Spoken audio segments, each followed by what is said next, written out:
In the next 5 minutes, you will discover how our first breads not only taste fantastic but also support better blood sugar control. These are not wild claims. They are supported by nutrition science and used by people who track their A1C. Let's cut through the confusion and get straight to our bread.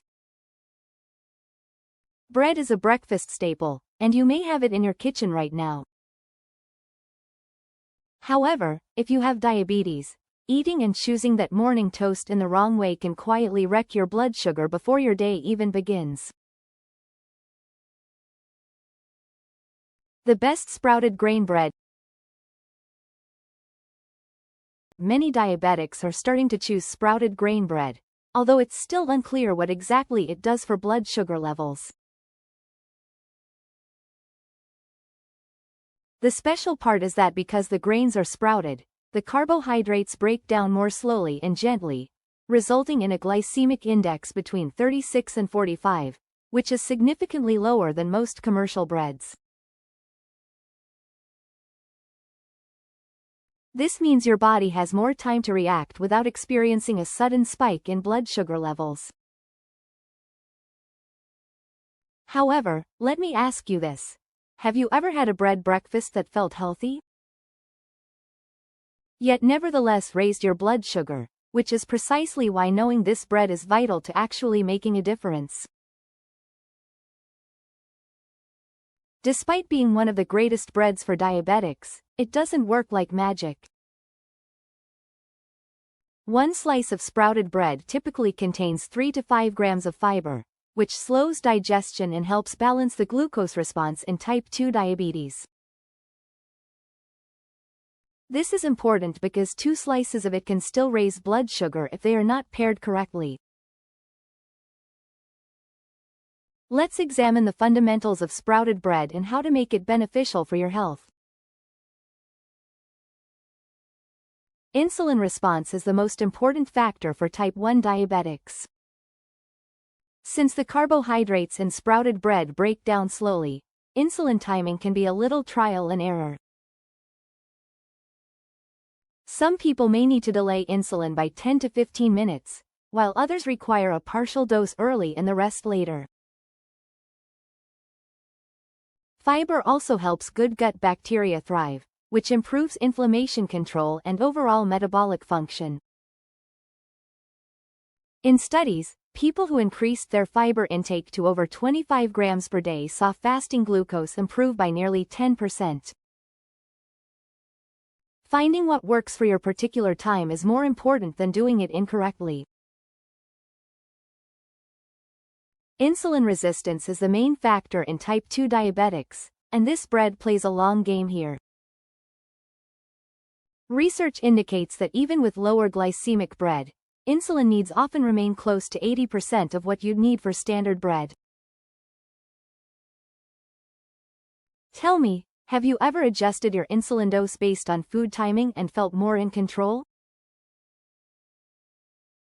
In studies, regularly switching from refined to sprouted bread improved post-meal insulin levels, improved insulin sensitivity by as much as 15% in a few months, eased the burden on the pancreas, and helped maintain a more stable blood sugar range. However, those that adhered to portion control had the best results, so that's something you should never forget. Indeed, eating one balanced slice as advised helps your body deal with insulin resistance. Let's now discuss A1C in a few trials. Within 3 months, replacing high GI bread with sprouted grain bread reduced A1C by 0.3 to 0.5 points. This is a consistent and significant improvement, but it requires combining this bread with other whole foods for optimal effects, as it functions best when included in a balanced, fiber-rich meal.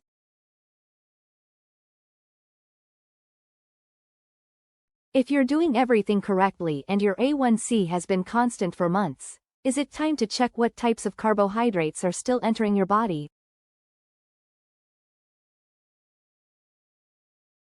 Let me explain why different sprouted breads use different flours. Some are made with sprouted wheat, while others are made with sprouted rye, lentils, or seeds. Blends that contain legumes or fermentation, like sprouted sourdough, tend to give better benefits to the gut and glucose. However, processed breads that simply sound sprouted can contain additives and preservatives that cause your blood sugar levels to spike. Even with healthy bread, the best kind of sprouted bread for diabetics is fermented, unsweetened, and made from whole sprouted grains. No refined flour, no added sugar, and no chemical ingredients. One slice combined with a healthy fat like avocado or olive oil and a protein like an egg or cottage cheese makes a meal that keeps blood sugar levels stable for hours. Have you ever noticed how your body responds to just one more topping? Try this avocado toast with a soft boiled egg and chia seeds on sprouted bread, or toast a slice. Spread almond butter, add cinnamon, and serve with Greek yogurt or savory. Goat cheese, spinach, and a little olive tapenade are all ingredients that support your body's natural rhythm by bringing in protein, fiber, and fat. Eating something reassuring that truly functions with your system for storage would be nice, wouldn't it? Bread that has sprouted need a bit more attention. For short-term usage, store it in the refrigerator. For longer freshness, freeze slices. Have you ever noticed a difference in how your body feels after eating frozen versus fresh bread? Portion size matters.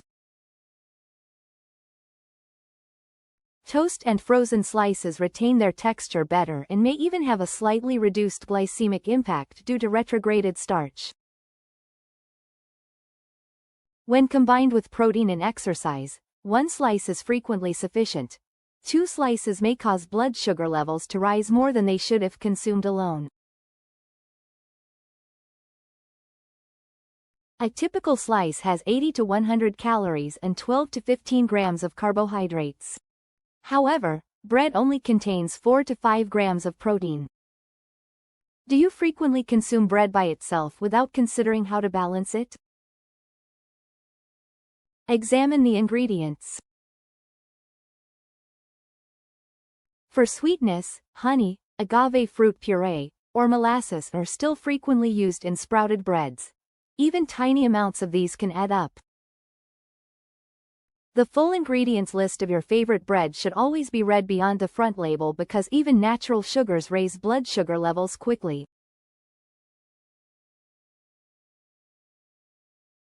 Protein and fat slow down digestion, increase satiety, and support a smoother rise in blood sugar. For this reason, eating sprouted bread with foods like eggs, hummus, turkey slices, or unsweetened nut butters can make a big difference. Have you ever eaten plain toast and then been hungry an hour later?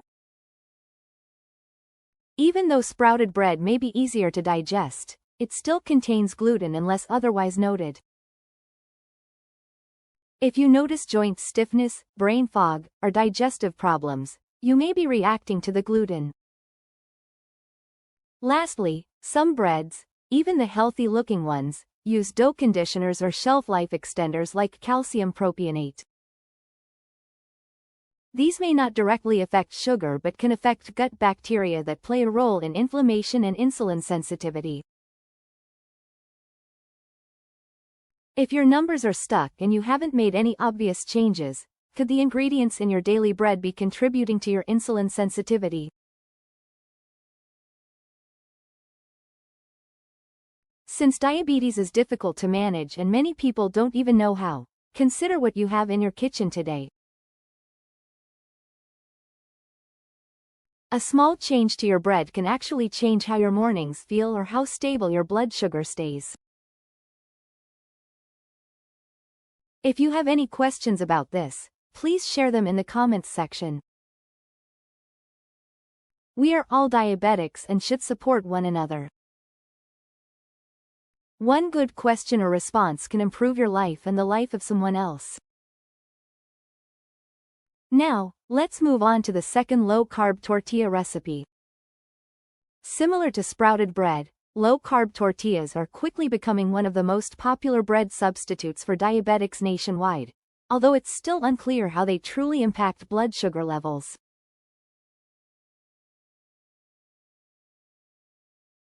Depending on the fiber and flour type, most low-carb tortillas have 3 to 8 grams of net carbohydrates per wrap, which is significantly less than regular flour tortillas, which can easily have 20 to 30 grams per piece.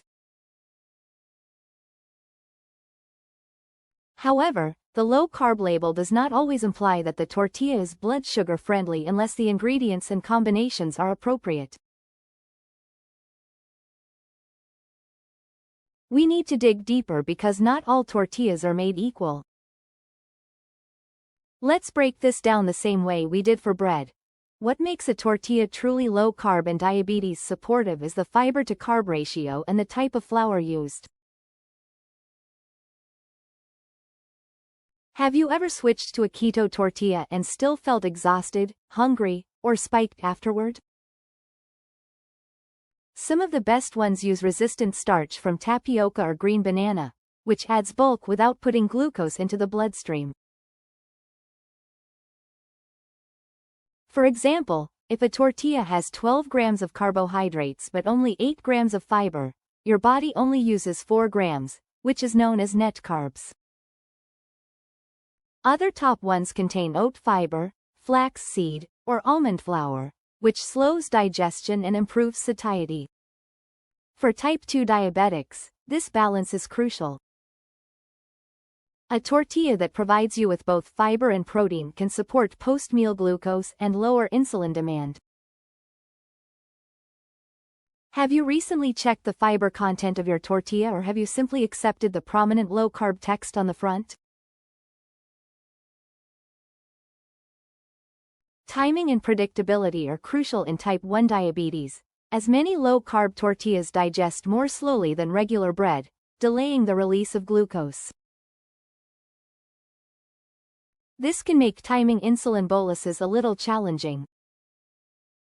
However, some studies have shown that substituting high-fiber, low-carb wraps for standard flour wraps improves fasting insulin levels and reduces glucose spikes by up to 25% over a few weeks. This is significant especially for insulin-resistant bodies. It doesn't imply the tortilla is terrible, it just means you need to be aware of your body. Some people need to wait 10 to 20 minutes after eating for their insulin to fully kick in. Yes, it does make a difference. According to one study, type 1 diabetics who ate low-carb tortilla meals needed 15 to 20% less insulin than those who ate conventional tortilla meals. Now, let's discuss A1C when it is frequently employed in place of elegant wraps. Over the course of 10 to 12 weeks, low-carb tortillas may help reduce A1C by roughly 0.3 to 0.4 points, but only when combined with fiber, protein, and well-balanced meals. While a tortilla loaded with processed deli meat and high-sodium sauces won't assist you, one loaded with cheese, beans, spinach, and olive oil can help stabilize post-meal readings for hours. Now, let's talk about flour types. Almond flour, flax seed, coconut flour, or oat fiber make the ideal tortillas for diabetics since they are higher in fat and fiber, which slows absorption, and lower in digestible carbohydrates. Avoid tortillas that contain wheat starch or modified food starch. These are frequently marketed as low-carb, but they digest quickly and can still raise blood sugar levels. Additionally, look for tortillas that contain rice flour or maltodextrin, which act as blood sugar even though the net carbohydrate content appears to be low. Here's how to transform a low-carb tortilla into a meal that is actually supportive of diabetes. with slices of boiled egg or protein-rich grilled chicken, turkey, or tofu. For crunch and nutrients, include vegetables like cabbage, spinach, or arugula. Add fat like avocado, hummus, or a sprinkle of olive oil. A tortilla supper like this frequently results in a gradual rise in blood sugar and steady energy for 3 to 4 hours. Allow me to share 3 simple dishes that work miracles. This combination slows digestion, promotes insulin response, and keeps you fuller for longer. A lunch wrap with grilled salmon, avocado, and red cabbage comes after the breakfast wrap with scrambled eggs, sautéed spinach, and feta cheese. Slow third. A simple supper wrap topped with roasted vegetables, hummus, and pumpkin seeds. Tell me about your favorite wrap combination and whether it fills you up or makes you look for snacks an hour later for preparation and storage.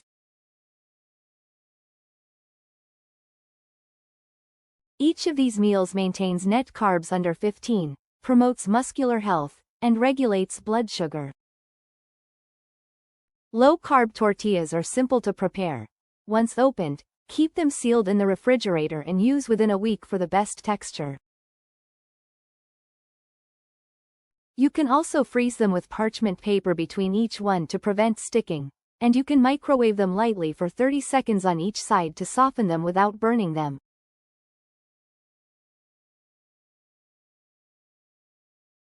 If you microwave them wet, they become rubbery and spike more quickly. Have you ever noticed that the way your tortilla was cooked affects how your sugar reacts? Additionally, remember that 1 wrap each meal is typically sufficient, particularly when it is packed with vegetables and protein. 2 can quickly increase carbs and negate the benefit.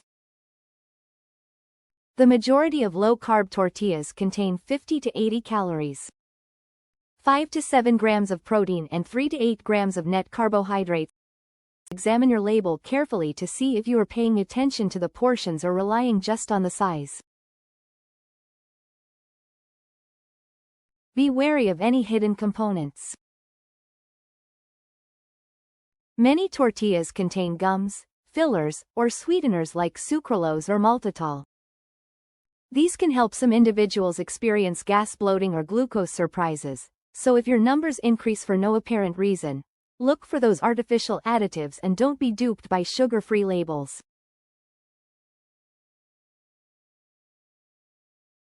Protein, good fats, and insulin triggers might be concealed by even zero sugar. In this case, the tortilla serves only as a carrier. What you put inside controls how the nut butters affect blood sugar. Boiled eggs and grilled fish. The idea is to never consume the tortilla plain, even with cottage cheese. Some diabetics are also sensitive to gluten. Although many low-carb tortillas are naturally gluten-free, not all of them are. If you feel lethargic, bloated, or groggy after eating them, it could be the gluten or chemicals. Finally, while sorbic acid and calcium propionate are acceptable in moderate doses, they can irritate the gut over time and interfere with insulin sensitivity. Have you ever felt better after converting to almond flour or coconut flour versions? Take a look at your kitchen right now. Could a simple change to your tortillas change your entire breakfast or lunch routine? Could it be the component that helps keep your blood sugar stable without sacrificing your favorite meals? If your wrap tastes too chewy or doesn't spoil for weeks, it might be too processed. After all, wouldn't it feel great to eat something fresh and unprocessed? We're all working through this together, so if you have a favorite brand of tortillas or a recipe that you always use, please share it in the comments. Your little discovery can be someone else's big break. If you've read this far, you're aware that not all bread is bad for you. You just need to pick wisely because these two selections can significantly alter your blood sugar levels and morning routine.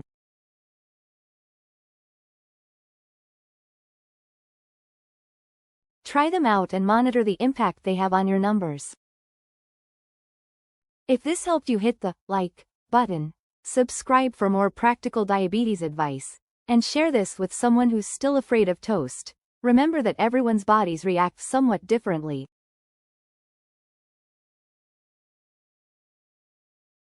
Please share your favorite low-glycemic bread or a helpful tip in the comments section. I read them all.